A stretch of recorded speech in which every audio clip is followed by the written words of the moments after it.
What's up, everybody? Welcome to the Pick Six Podcast, CBS Sports Daily NFL Podcast. I'm Will Brinson. I'm your host. What a freaking game. We look like we're going to have a serious dud of a super wild card weekend Saturday to kick things off. And we got a 27-point comeback by my Jacksonville Jaguars against Brandon Staley, Justin Herbert, and the Los Angeles Chargers, who apparently got a pregame speech from Phillip Rivers before this game. We can talk about that part later. Joining me to break down the first two games of wildcard weekend, Ryan Wilson and John Breech. What's up, fellas? So, Breech, I made this note midway through the second quarter when the ass whooping appeared to be getting out of hand. I said, chargering, is that going to be a thing? Getting it big in the first half, melting in the second half, but it feels like this veteran D in Los Angeles won't let this happen. Moment seems too big for Trevor Lawrence. Doug keeps getting away from the run. And then the last two words I wrote is, we'll see. And then let's not forget Will Brinson writing in Slack, everyone pound the Chargers live money line when they were down 27-7. Or the Jacksonville. I mean, look, like I'm a pretty experienced Chargers backer, right? I've picked the Chargers. You were on the bandwagon. You crashed in that bandwagon several times. You know it just as well as anyone. I've ridden that bandwagon off a cliff a bunch. As I mentioned, Phillip Rivers apparently did the pregame speech. I don't really think that matters, but like to me, it felt like, and I know Wilson. Like I think you had a point. I said in Slack, and I tweeted this out too. It was like at 27-0. In that first half, it felt like, and not like 27-0's a great score to be going in at like halftime with. I mean, they scored a bunch of points. They converted most of the red zone opportunities. I think they had started in the red zone 3 times in the first half, thanks to turnovers from Trevor Lawrence. And the Jaguars, they got 2 touchdowns and a field goal. I'm not knocking what the Chargers did. It just felt like with about 3 minutes left and 27-0, like everything had gone against the Jaguars in that first half. The Chargers had gotten like every possible break. They're picking up flags for DPI. Balls are popping up in the air off hands, off defensive linemen's hands, and they're being picked off by the Chargers picking them off. Who was it? Antoine Winfield Jr. had 3 picks in the first half. Trevor Lawrence had never thrown a pick in the first quarter, and he threw 4. Asante Samuel. Asante Samuel Jr. Sorry, yeah, I love both of them. And even like a punt hits a Jaguars player on the head and lands and it goes to the Chargers. Like everything that could possibly go wrong went wrong. And yet it was still like, 27-0. 7. But then it was like, okay, if the Jaguars could get something before half, they get a touchdown, 27-7. Doug Pearson, by the way, passed on kicking a field goal there and went for the touchdown. They get it. It's 27-7 when they go to half. And it felt like Chargers getting the ball. It's just I've been as somebody who backs NC State, like I've been there, and I knew how I would feel if we were up 27-0 and suddenly it was like 12 minutes left in the third quarter and it's 27-14. You're like, we've destroyed this team and we're left less than 2 touchdowns. And sure enough, the Chargers completely. I mean, it's hard to win when you're up that many points. Because you're trying to be conservative, you're trying to milk clock, you try not to do anything too crazy. And the Jaguars are playing with nothing to lose. We've seen it all year in the NFL. They've relaxed the rules to the point where teams can easily come back, Wilson. Breech, let me ask you this. I think I've pinpointed the exact moment where this game was lost. And I didn't feel great about it at the time, but I'm a Brandon Staley supporter, and I love Justin Herbert, even though I didn't love him coming out because of his last year at Oregon. But sort of backing up the point that Brinson just made there before that last touchdown drive, the Jaguars scored before the half. 3rd and 1 at the Chargers 27. All you have to do is run a Justin Herbert sneak. They run some stupid ass end around with Bandy, who fumbles the ball because it looked like he didn't want it, and the ball goes back. How many yards do they lose? They lose enough yards that they have to punt on 4th and 11. So they lose 10 yards in that stupid play. Then they punt, and then the next few plays, the Jaguars get in for that touchdown. I think that play there, if they sneak for first down, not only do they not allow the Jaguars to score a touchdown, maybe they get a field goal out of it. Who knows? It'll be the 27-yard line with 2 minutes to go. What do you think about that theory? At what point in the game was that?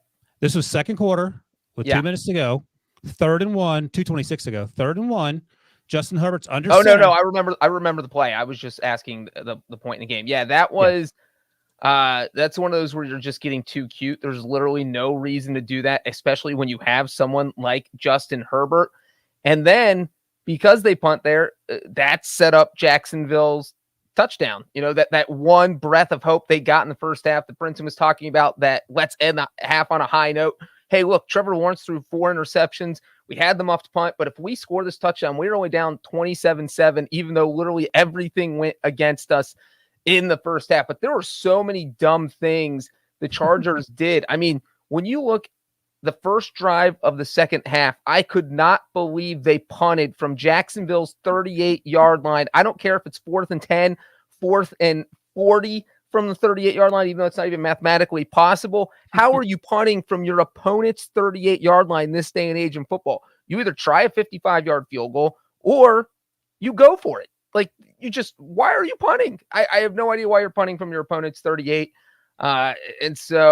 And then obviously there's the Chargers element of just bad luck, where you have Cameron Dicker, who's been on fire all season and who hit 3 field goals in this game, somehow misses a 40-yard field goal with just under 9 minutes left. And that was just one of those unbelievable things. And then the thing I will say that really made it feel like the Chargers threw this game away is that in the second half, they were leading 27-7 to start the half. They had the lead every single time they had the ball. So every time the Chargers offense was on the field in the second half, they were leading the game. All you have to do when you're up 20 points is just slowly bleed the clock out. That's it. You know what the Chargers did? Instead of slowly bleeding the clock out, on their 4 possessions in the second half, they called 20 passes and 7 runs. You cannot call triple the amount of runs. It should have been 20 runs and 7 passes. There's no reason that you should just keep airing it out and throwing these incomplete passes and stopping the clock and giving Jacksonville life. So it was just crazy that they just did the opposite of what you should do when you're up 20 points. Quick fun fact here. After that drive where you mentioned that they punted from 38-yard line on their first drive of the second half, the Jaguars lead the league with points to start the second half. They had 67 points throughout the season. That second half, their first drive, 89 yards, touchdown, 27-14. And still, there's 5 minutes to go in the third quarter. So you feel like the advantage is hugely favoring the Chargers. But as you know, Breech, they found new and exciting ways to charge it up. Sorry, I've got George the dog is loose and glaring at me. That's why I had to run out of there. But if you said it, Breech, I apologize. It wasn't because I wasn't listening. I was watching this psychotic dog.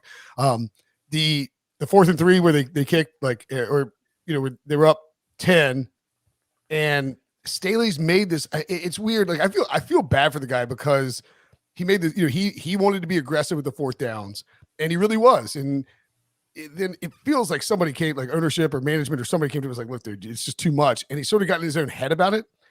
When Doug Peterson declined that penalty, the holding penalty, I was like, oh my God, like if I'm Brandon Staley, I'm going for it. I'm trying to go up 17 points and the game is over. And instead he kicked and, yada, yada, yada. I just think that Brandon Staley is probably sort of a victim of his own, like a victim of his own approach that has changed since he, in second, third year, et cetera, et cetera. You know what I'm saying?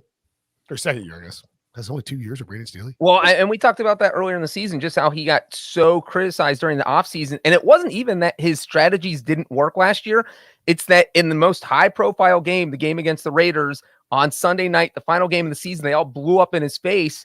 And so he went from, hey, my strategy works, to kind of sheepishly going into the offseason and getting shamed out of being crazy Brandon Staley that goes with analytics all the time and goes for it on 4th down. So I wasn't surprised that Doug Peterson declined it because, again, it was all about the clock. You need as much time as possible. And if you give them that penalty, then it's back to 3rd down. Maybe they run 40 more seconds off, and those are more precious. And so I think Peterson assumed he would try the field goal. And so, Doug Peterson outcoached him. In the second half. Yeah. Well, I mean, maybe in the first half, but we don't know because Trevor Lawrence thought he was Oracle Jones. I mean, I think you have to like obviously it's on Trevor Lawrence. He looked lost out there. He didn't seem comfortable at all in the moment. It looked a lot like Trevor Lawrence in week 18. Certainly he didn't appear as if he'd learned to play on that. And he's played on big stages, of course, but that NFL stage after that week 18 game against the against the Titans. And some of that's on Doug Peterson, I think. That's coaching to a degree. But he came out, man. You heard him say it to Kaylee Hartog going into the tunnel. She's like, what are you gonna do? He's like, we might do a little more up tempo. And I mean, I think I pointed out in the chat. It's like maybe we need to hammer this over in the second half. And sure enough, there were a bunch of points scored in the second half. What percentage chance does Brandon Staley get fired? Breech, you can go first because I'm jaded by my love of that man. I put it at 55%. And look, we talked about. Let me say quickly though. Sorry to interrupt, Breech. Mike Florio said before the game, there's a 50-50 chance that Sean Payton comes back. Now, the percentages may obviously change after he watched what we all watched too. Well, let me also say that Mike Florio maybe listened to Megan Payton's podcast. That's Sean Payton's daughter. And he was on it, and he literally said there's a 50. He said, I might go back to Fox. I might coach. So, like, I don't know so you don't need you have to use your sources when you listen to the right podcasts. Gotcha. Well, I think, too, it's like interesting to note that Sean Payton has aggressively, flirted with the Cardinals and flirted with the Broncos. But, he knows what he's doing. And you mentioned, maybe I'll go back to coach. Maybe I'll go back to broadcast. Like, he's trying to make himself But that 50-50, it felt like it was going up 5% every time Jacksonville scored a touchdown. Where it's at 100% then. Yeah, exactly. So because now the Chargers is a realistic chance that job could come open because I think before this week started, we kind of all thought, hey, if Jacksonville blows out the Chargers, that seemed like a route where Brandon Staley possibly gets fired, and you thinking probably it's not going to happen if it's a close game, almost no chance. But then you don't factor them blowing the third largest lead in NFL playoff history. And so I think what'd you put the number at? I think it's 75. 60.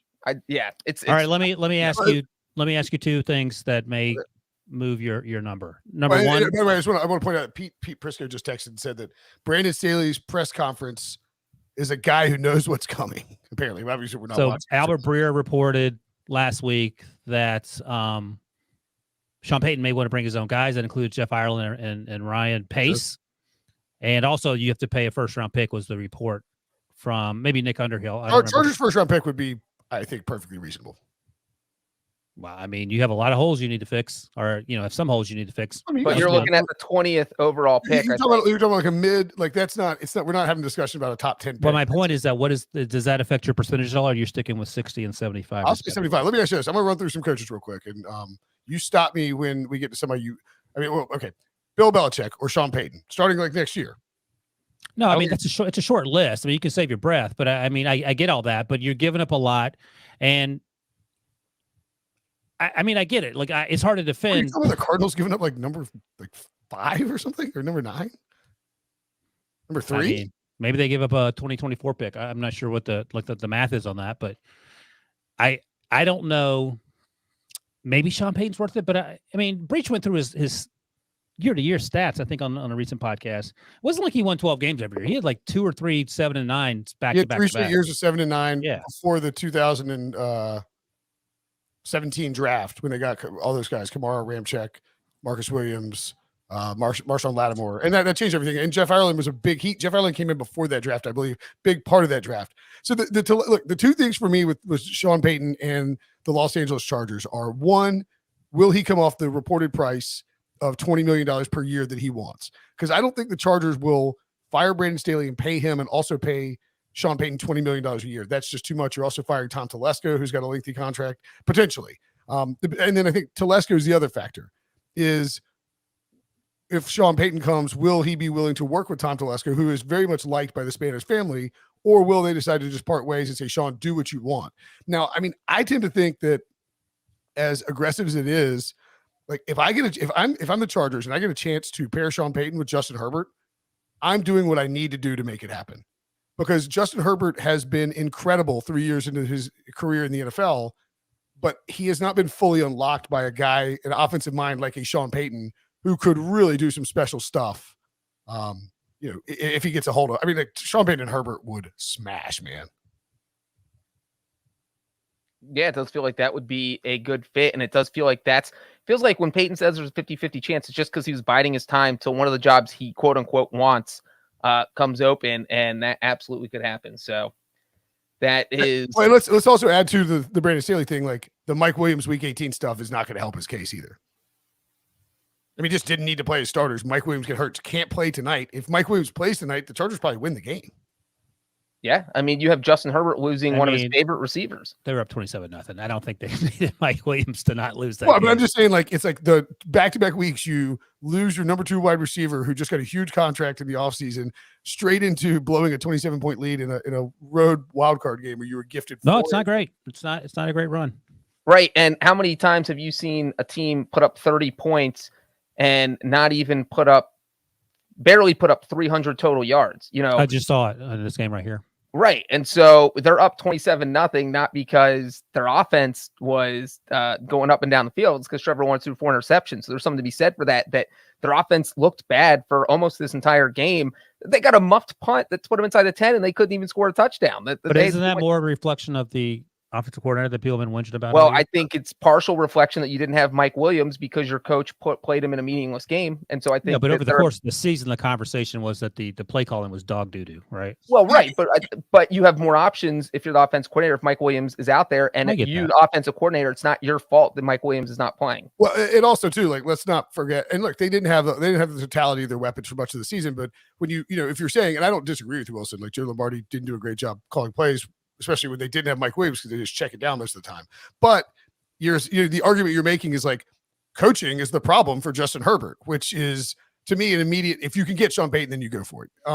No, I get it. Like in a vacuum, absolutely. I'm just again part of the reason is I like Brandon Staley. The other part of the reason is the $20 million per year. I looked it up, and no one seems to know. But the guess on the gossip sites is between $4 and $5 million a year. So Brandon Staley makes. Who knows what he actually makes? And then of course, are you going to have to restart with the front office? Which means a whole new coaching staff and all that comes with it. And I don't know. It's expensive. It's really expensive. No, I think it could be not necessarily a setback, but next year might be, a wash in that they might win 8 or 9 games. And then I don't know, man. I mean, look, that's totally possible in that division. If you give Sean Payton, Rashawn Slater at left tackle, Justin Herbert, Mike Williams, Keenan Allen, Gerald Everett had a really good run there. Austin Eckler, like that team is going to, and the defense has enough pieces where it's not going to be those early Saints teams that couldn't stop anybody. Let me ask you this quickly: would you rather have all the things that you two guys want in terms of a rebuild starring Sean Payton and what all that cost, or would you rather just have Frank Reich be the OC? I mean, I sort of go back to your point about the Cardinals, where it's like just rip the Band-Aid and just get the best possible option. Or whatever. Yeah, but the Cardinals won 4 football games. Right. I mean, Frank Reich would be interesting with Justin Herbert for sure. I don't hate that idea. And Frank Reich's been the OC in with the Chargers before. A lot of missed calls in this game. Do we think that the missed calls? I feel like the refs did a pretty terrible job in general, but I feel like the missed calls probably on balance evened out a decent amount. Evened out. I'm not going to complain about the officiating because I didn't think there was any pass interference in the first half. And while Jawan Taylor was clearly false starting on that touchdown at the end, the Chargers put themselves in that position. And by the way, Joey Bosa, the first unsportsmanlike conduct, I blame the official for going after him. I don't know what Joey Bosa said, obviously, but just let him walk off the field. You don't have to chase him down. It's one of those sort of soccer officiating things where you try to make a spectacle of the player. The second one is Joey Bosa, keep your helmet on and then go pout on the sidelines because that also cost them and allowed them to go for the 2 points from the 1 yard line that obviously had an impact on the ending. I said Frank Reich was the OC with the Chargers. If he wasn't the OC, he was Rivers' quarterback coach at some point. They worked together. I'll look it up and just confirm real quick. But that 2-pointer, though, I mean, that was Doug Peterson schooling Brandon Staley. Like, oh, you think you're Mr. Analytics because I got a Super Bowl ring, buddy, and I do this stuff better than you. I mean, the fact that they went for 2 when the score was 30-26, nothing says do that. I mean, that was Dougie P saying, you know what? We're going to get the 2, and we're going to win with the field goal when every other NFL coach would have kicked extra point in that. But situation. I think the slap in the face to that breach is that we don't care about analytics because you guys are so living in your fears, to quote Mike Tomlin, that we could actually turn around and punt the ball backwards and be down 4, and we're still going to beat you pretty soundly. And yeah, Frank Reich was the OC for the Chargers. He was a quarterback's coach from quarterback coach in 13, then became the OC from 14 to 15, and then jumped to the Eagles to join his buddy Doug Peterson in 2016, where they, of course. You think Urban Meyer watched this game? I'm guessing he turned it off at halftime, laughing hysterically. And then... Probably at that bar in Columbus, just to add a little bit of a twist to it. He didn't even turn it off. He just stopped watching. He's like, but Brinson, and then he's like, and they're like, Urban. He's like, I don't worry, teams can't come back from that. To your point, though, on the missed calls, I mean, the Chargers only scored 3 points in the second half, and a big reason they even got those was because they got the free 21 yards on the pass that should have been ruled incomplete. That was that scoring drive. So I know I do this too much, and I apologize in advance for it. But since you mentioned it, Breech, if I may, okay, remember last year in the Raiders and Bengals game when there was a play call that happened with I think it was Hunter Renfrow on like the sidelines, and we couldn't tell if he stepped out or not, or whether it was like a catch or something like. I can't remember the exact details, but like I think you're talking about the inadvertent whistle when Joe Burrow threw a touchdown pass maybe that's in the back of the end zone. At any point, like all of a sudden they're like, after further discussion, the call has been ruled incomplete. Everybody's like, wait, what do you mean further discussion? You didn't even talk to anybody. And then Mike Tirico pops in goes, of course, that's the new expedited replay that no one knows about that the NFL is now using. And so later that game, Zach Taylor was like, didn't know if he should challenge something or not because he's waiting on the replay to come in. Like Doug Peterson didn't challenge a clear incompletion, and he should have challenged it. You should just bomb the flag. I didn't think it was clear. Like I think that's why it wasn't expedited because it was hard to see initially. I thought the ball was rolling around the ground. Not the I don't same. think, I don't think it was initially clear. I didn't blame Doug Peterson. I didn't blame the guys upstairs because it was hard to see. And then by the time they replayed it, and Brandon Staley should bring this up at his exit interview. I hustled to the line and snapped that ball before they had a chance to look at it because that's one of the few positives, perhaps the only positive that happened in the second half for the Chargers. Yeah, Did you think that was a drop Breech? I guess my point is like, if the NFL is going to do this, and like the one thing we've seen is that when they use the expedited replay, it's almost only used on island games or in primetime games. This is a primetime playoff game. If you're going to use it, this is the time to use it. Breech, did you think that was obvious? I did think it was a drop. I thought that he, as he was going to the ground, he kind of lost it, and then it got knocked out. So like he had to, he just never regained control of it after he lost it. So the defender, I think, punched it out, but before that happened, he lost it falling to the ground. I don't think he lost it falling to the ground. I think he lost it once he was on the ground. Yeah. It just didn't look like he made a football move, and it looked like it came loose right. A football move. He got tackled. Of course, he didn't make a football move. Well, right. So you have to take the ball to the ground. That's what I'm saying. So, by the way, Albin B in the comments makes a fantastic point. I made a note of this, and I was talking about Joey Bosa getting all these personal foul penalties. I tell you what, he and Khalil Mack didn't show up. Khalil Mack had a sack in the first half, I think, but they were doing a disappearing act in the second half. Like they were nowhere to be seen. And a lot of times, I don't know if because Bosa was still nursing the injury, he was on the sidelines. So, they spent all offseason getting Khalil Mack. They traded for him, I think a second-round pick or whatever it was. He was supposed to be an integral part of helping that defense reform. Derwin James got turned around a few times in the second half, and not his fault that they lost, but things like the guys you're paying a lot of money, you would like them to step up like they did in the first half. And that's the reason I made that note when we came into the podcast. Like this defense seems too experienced to melt, and man, their faces got melted off and just drive after drive. And to your point, Brinson, Doug Peterson ran circles around Brandon Staley. At no point did Doug Peterson look nervous, worried, upset in the final 30 minutes. And there's that fourth and one where Al Michaels is like, well, you got to decide here. And it's like Doug Peterson's already calling the play. Like he no hesitation whatsoever to be gutsy in the big spots. That's what you love about Doug Peterson. Sorry, I realize you're taking a sip there. Poor Brandon Staley, if you're watching on YouTube. Now I'm looking at that. I'm speechless right now. At largest blown lead in playoff in Chargers, not playoff, in Chargers history. The Chargers have a lengthy history of blown leads, and the Chargers are the first team in NFL playoff history to lose with a 5+ turnover margin. All right. Wait, and one more stat to that point. Over the past 40 years, NFL teams are 2-32 when they throw 4 or more interceptions in a game. So only 2 out of 34 teams have won. One of them was Russell Wilson with the Seahawks, the NFC title game against the Packers, and the other one was tonight, Jacksonville over the Chargers. All right. Let's take anything else on Chargers Jaguars. I mean, I should point out really quickly that where is my brackets?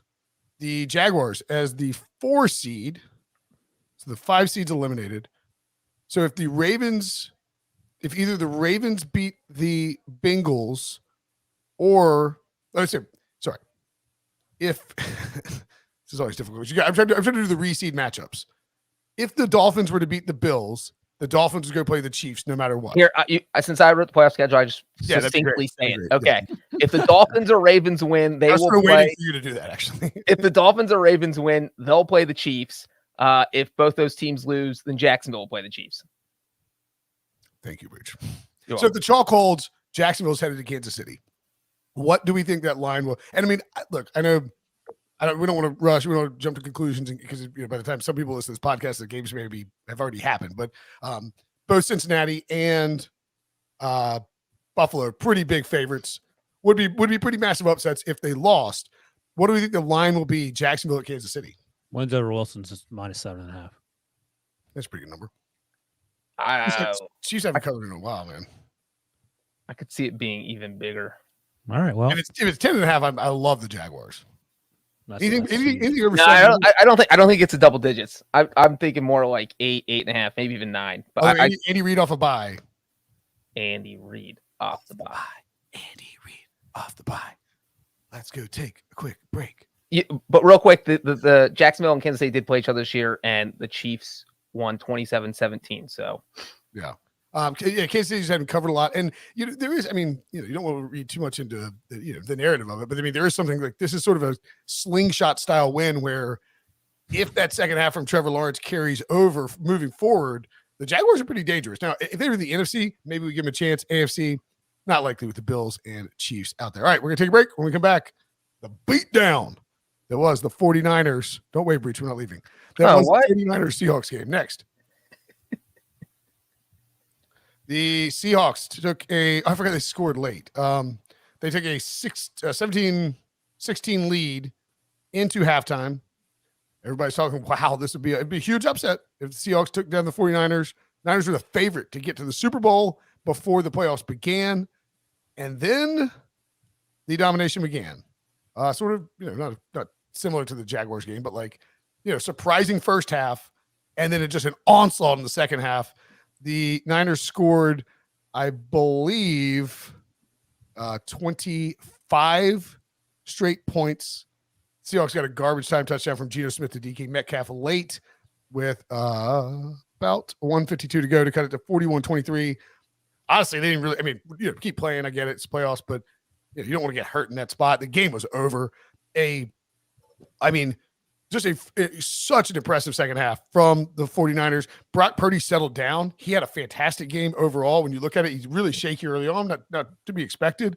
If you guys had to pick one weapon, offensive, defensive, whatever you want to do, one weapon for the 49ers' vast array of toys, to paraphrase or to quote Jack Nicholson in the original, the best Batman. Where does he get these wonderful toys? Like the Niners, Kyle Shanahan's basically Batman with all these toys. What Wilson what would be your number one choice? I'll take Debo.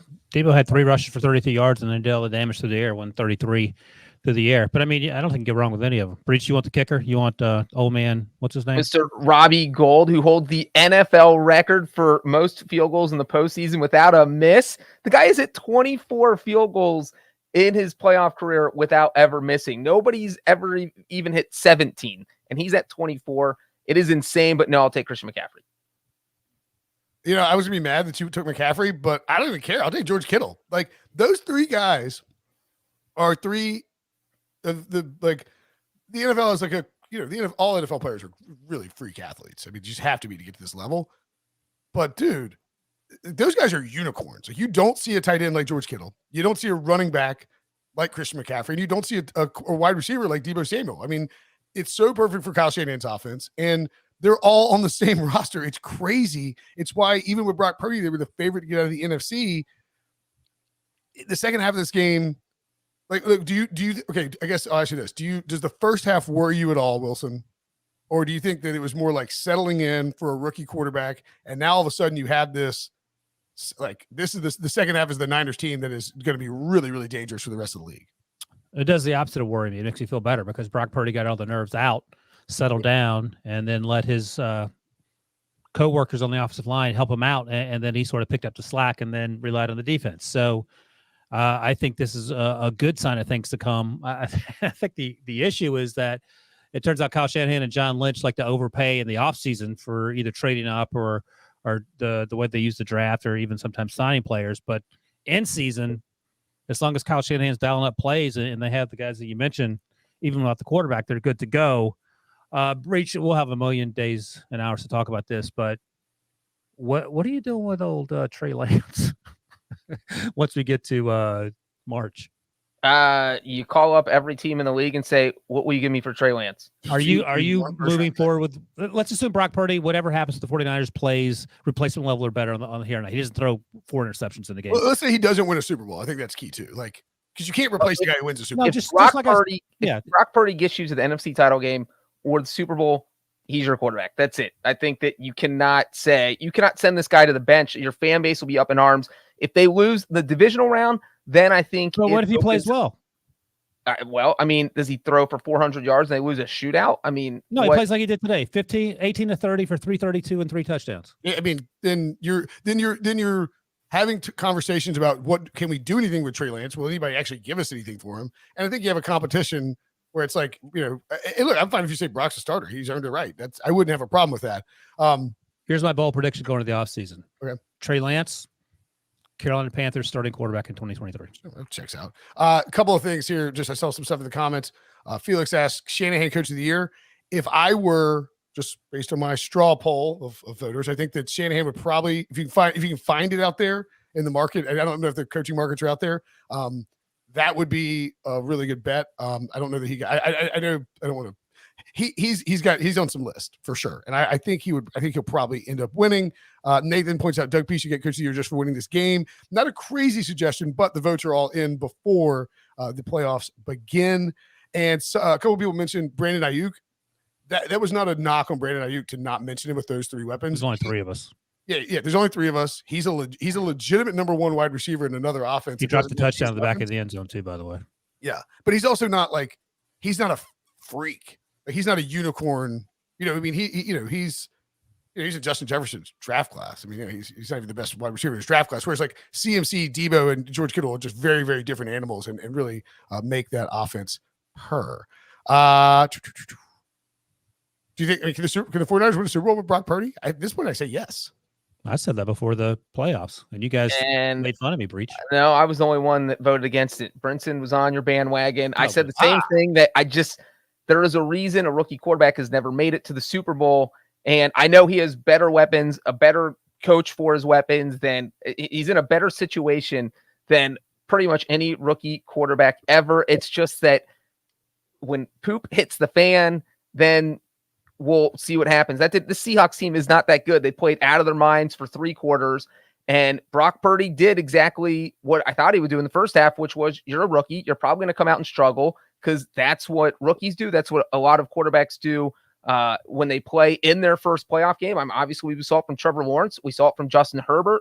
And to an extent, we saw it from Geno Smith in the second half of this game. So it is just tough to play at such a high level to keep winning.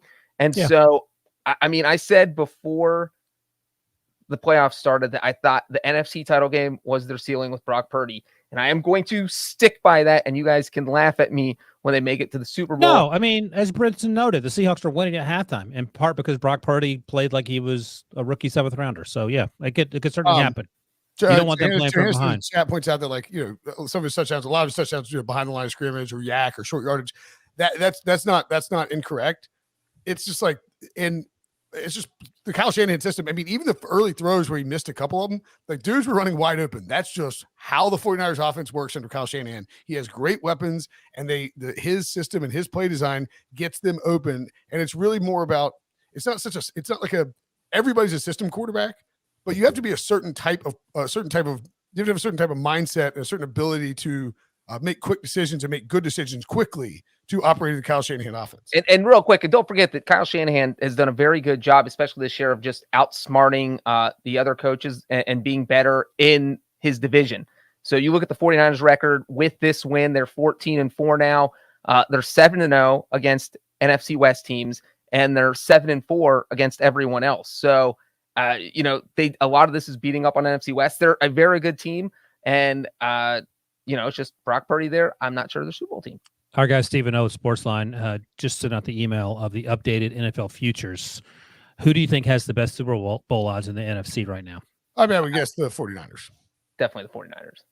23% chance versus 15% chance for Billy's Eagles, followed by Oh my God, I wouldn't have guessed it was that much higher. Minnesota and Tampa Bay are both at 2.1%. They're the next highest team. So I want a Bengals Niners Super Bowl because then I'm guaranteed to hit a future. So. Everyone in Cincinnati lined up next to each other for a reason, Brinson, and willing it into existence. someone in the comments also noted, Breech, you still have that Christmas tree up, so you lied about taking it down. No, I said it was staying up till the Bengals lose. They haven't lost yet.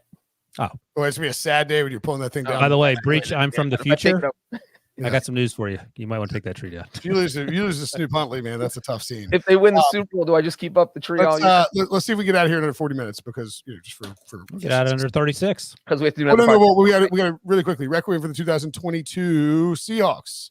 No one saw. I think we talk about successful seasons versus expectations. It's hard not to call the Seahawks season a stunning success, given that the Broncos are handing them the number 5 pick, I believe. Wilson, in his latest mock draft, had him taking a defensive lineman out of Clemson. Do you think what are the holes? I mean, Eugene Cyril Smith III, great season. I mean, this is a great season for the Seahawks. It took all the pressure on Pete Carroll and John Snyder and sort of let them, reinvigorated them too, especially with Russell Wilson sucking over in Denver. Yeah, this is what Breech and I were getting on you about in the middle of the season. This would be a terrible season for the Vikings. This is an absolute grand slam for the Seahawks, right. And it actually rubs salt in the Russ Wilson wound and Russ Wilson's wound, I should say. And one thing I'll add, our guy Joel Corey, former agent who writes for CBS about agent-related stuff and contracts, he tweeted out during this game that so Russell Wilson, this is his tweet. Russell Wilson's deal with the Broncos says he's worth $49 million per year. And then he goes on to say that Geno should be looking in the 35-ish million per year range, at least to ask. Now, Geno said there was reports during the game that Geno said he's going to make a business decision. He would love to come back to Seattle, but he ain't playing for cheap. So, Breech, if you're the Seahawks and Geno says, I want 35, what are you saying? I'm giving it to him. I mean, jeez. Unless I think that there's someone else out there who I can get 5th overall pick. I don't know about paying Geno 35 a year, man. You ain't getting Geno start back over at you're going to start over at scratch if you're trying to get a quarterback 5th, or maybe you try and get Derek Carr or would you rather have Derek Carr or Geno? Well, that's what I'm saying. I would just give Geno the money. That's what I mean. He ran your system really well this year. He got you to the playoffs. One thing we talked about a lot this year was whether or not a season would be a disappointment if it ended with a playoff loss. If the 49ers had lost today, then the season's a disappointment for them. This is the opposite for the Seahawks. Them losing this game, they could have lost 71-0, and there was no way this season would ever be described as a disappointment because most people didn't even think they were going to win 6 games. And here they were in the wild card round after kind of just surprising everyone all year. So what the Seahawks did this season was just nothing short of amazing, and it validated every decision that Pete Carroll and John Snyder made about dumping Russell Wilson and saying, we're going to win with Geno, and they did. That's the win in of itself. Yeah, I'm gonna back up and I'm gonna take back what I said about the 35 billion because I'm gonna say I was wrong. You're writing back. I'm writing back because for years would remember when Jimmy G got his first contract for the Niners and Derek Carr got that first contract, the Raiders be like, hey, you can't do that, you can't pay him that. It's like, look, this is just simply the going rate for quarterbacks. It will be eclipsed immediately. And if you start to look at the quarterback salaries, you have Dak Prescott, is the lowest at $40 million of the 40 club. And then you have down to Kirk Cousins at 35, Jared Goff at 33.5. That's fine. That's just the going rate for quarterbacks. The guarantees won't be insane. It'll look splashy and be all that, but it'll really probably be like a 3-year deal with minimal guarantees that the Seahawks can get out of, sort of like a Derek Carr deal. So I don't mind. I take it back. I think that's fine. You give Geno 35. He was great for you this season. Got you to the playoffs. There you go. And you can potentially use one of your first-round draft picks if you like a guy. Only if you like a guy. I wouldn't. They have 2 first-round. Tell them to bring me my money. Yeah, they're getting more next year for Russ, right? I'm not sure. I'm not sure. But here, let me update this quickly before we leave. Remember, before the season, we did our Super Bowl pool. Oh yeah. The Wilson update. I have the Chiefs. I'll start with the teams that are still alive. The Chiefs, the Vikings, and the Dolphins. And my teams that are out: the Broncos, the Donkeys, and the Rams. Breech. Your teams that are still in: the Bengals and the Cowboys. Okay. Gross. Brinson knocked out your Chargers tonight. Your Packers and the Steelers Jaguars are alive. Brinson's team still in it. The Ravens, the Eagles, and the Jaguars. God, they should have been out. And his teams that are out are the Colts and the Saints. And finally, Caleb. Is Caleb C-Rad? Or C-Rad last year? Who did it? It's Caleb in the chat. Caleb Gameson. Oh, Caleb. Okay. Yeah, So C-Rad was last year. Okay, C-Rad's last year. He's in Niners. Caleb has the 49ers. That was his third round pick. First round pick was Buffalo and then Tampa Bay. And the teams that are out on him are Arizona and Vegas. So Caleb's looking good. I mean, God. He's got San Francisco and Tampa Bay. I mean, that's not, you can't And get, Buffalo. He's got the 49ers and the Buffalo. Bills. He got yeah. the Super Bowl. Yeah. This is over except for the fact that the Eagles are going to win the Super I Bowl. need KC, Minnesota. One, Dang it.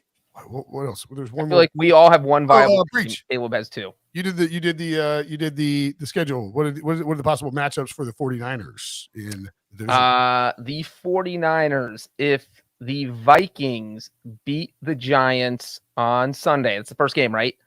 The Vikings win, then the Vikings play the 49ers in San Francisco. If the Giants win, then the 49ers will play the winner of Buccaneers Cowboys. And if the 49ers play the winner of Buccaneers Cowboys, that game will definitely be played on Sunday, since the Monday winner has to play the following Sunday, because we don't know the divisional round schedule yet. Miami Buffalo is the first game, but then the first NFC game is the Yes, 4:30 in Giants. I need Miami to win. Caleb's in the chat. He identified himself, so I can knock Caleb's Bills out with that Dolphins win. So I got some work to do. Good luck with that. I know. All right, way to go, Mike Lennon. Good luck Jaguars. with that. Yeah, way to go, Jaguars. Way to stay alive. My Jaguars. Brandon and Staley, I'm praying for you, brother. Congrats to Sean Payton, future coach of the the Los Angeles Chargers. For Breech, for Wilson, I'm Brinson. Thanks for watching. Thanks for listening. We'll see you guys later.